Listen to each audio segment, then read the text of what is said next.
ngate omugamba nti mpane ku simu yani ya manager kubanga alina omukubira amanye ndizikiriza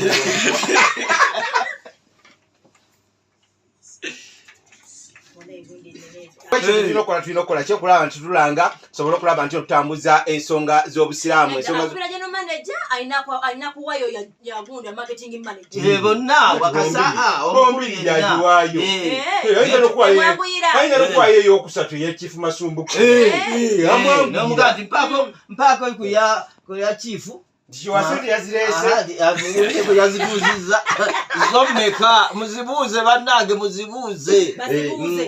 gwe ebintu bibiri tobiteekangako obwesigwa ku muntu noga nti oyo bantemako n'omukono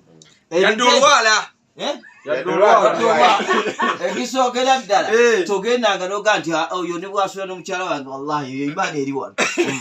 togezesa jamaani wali otolozezaako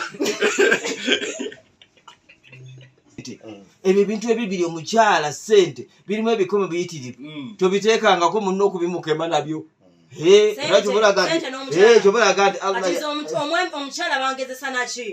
wala atakula kuzina tolabaanza tagambe ebyo byonna byonna tosemberera angage tosemberera oli mbungi omukyala kenyini gwekigezo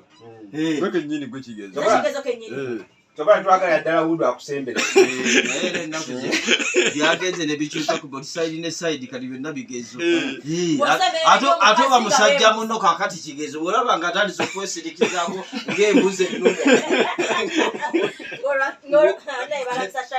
wano njagala bannange kubategeeza mwena nti ng'ennaku z'omwezi 25 olukiiko olutesitesi oluteekateeka mauledi oba amadda ga bwana Nuhu Mbogo Kyabasinga gabayita mwena okulaba nti mujja mubeerewo wali Kasozi Kibuli nga tujjukira omwagalwa tujjukira abantu bano abalwanirira obusiraamu